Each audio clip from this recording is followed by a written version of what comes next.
Be careful what you wish for. Look at the natural world. Look at the way she behaves. Do you believe she is structured? If you don't, look again. We can always apply that same structure to what happens to us in life, remembering that good management is the key.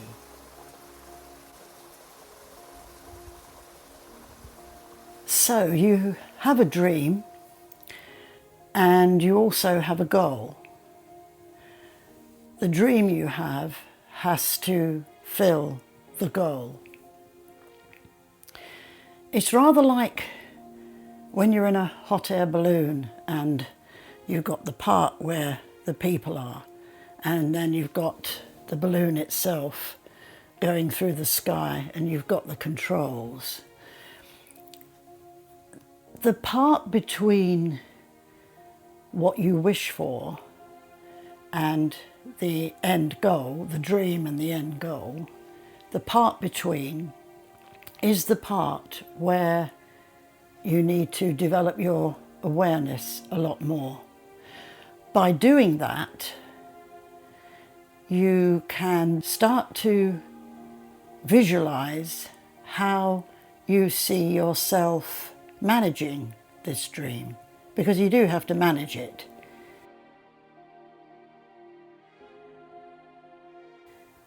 We tend to think when we have a dream and a goal that the dream is going to lead to the goal. But there's a lot that's between that. There's a lot we need to understand that comes in between that, so that we don't get bowled over by the unexpected. Remember that there are positive and negative elements to just absolutely everything we do. And the reason I say this is because lately I've come across quite a few instances where people have wished for something to achieve a dream, and it hasn't quite led to the dream they thought would materialise. And it's not wishing for the dream that's wrong, it's the bit between the wishing and the end product that hasn't been thought out. Every single time you wish for something, there are going to be elements that step in the way. And if we are aware of this, then it really helps us to manage what we're doing, and then to see maybe whether we're wishing too hard, maybe we're wishing for the impossible. It's just like taking a step back and seeing the whole picture.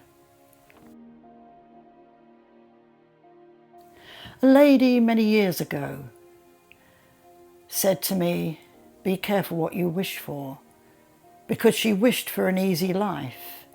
And she went into a rest home and she was cared for. She had something of an easy life, but because she wanted more, she said that something happened to her that made her feel that you have to be very careful when you're wishing for something to happen to you.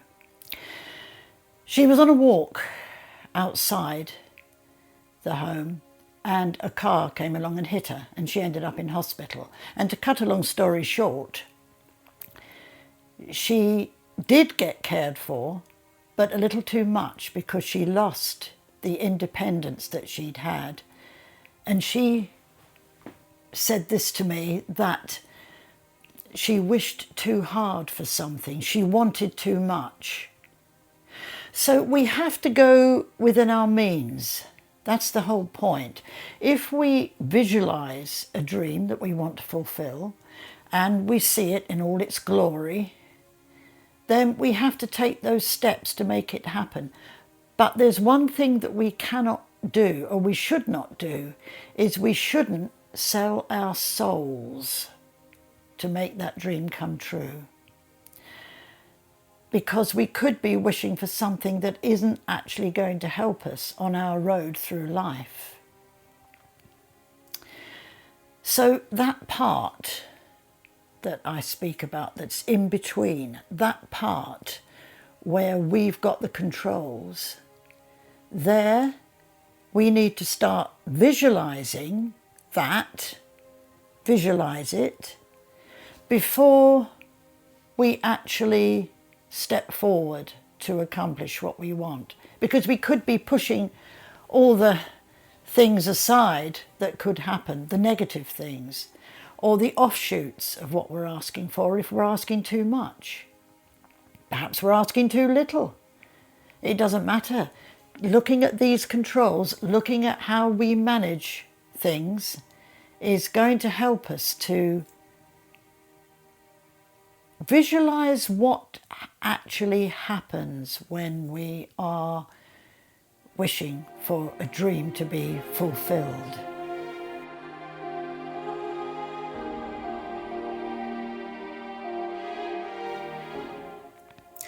These were my own thoughts recently when I was contemplating on where I am in my life and looking over this view.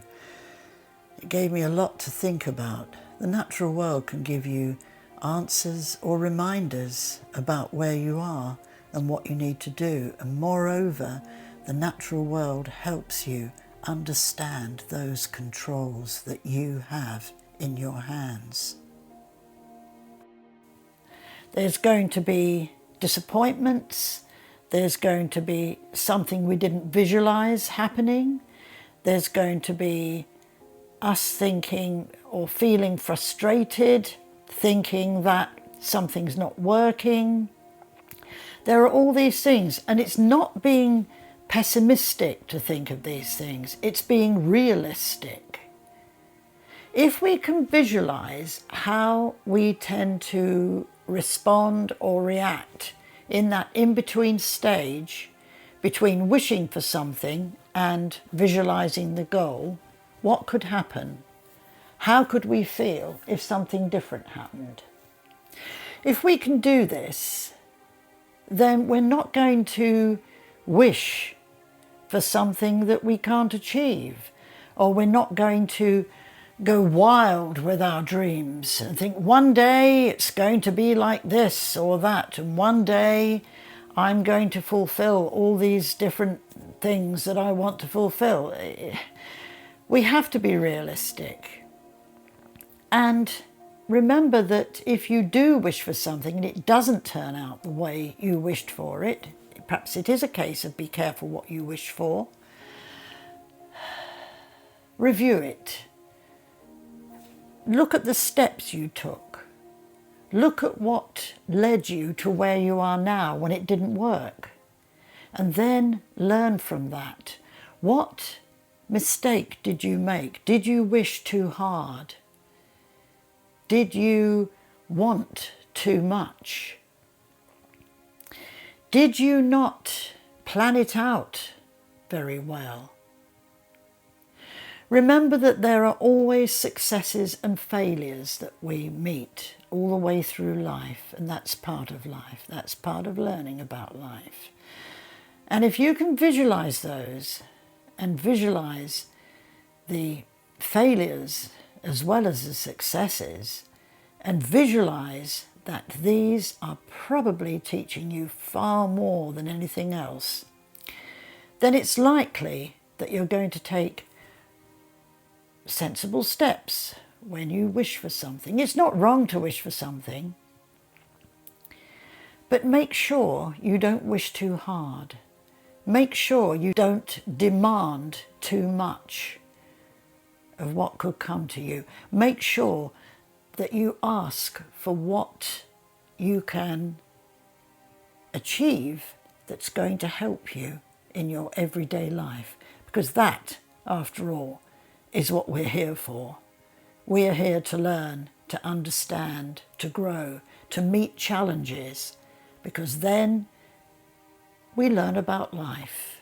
We learn how to manage it, and we come out the other end feeling great that we did what we did.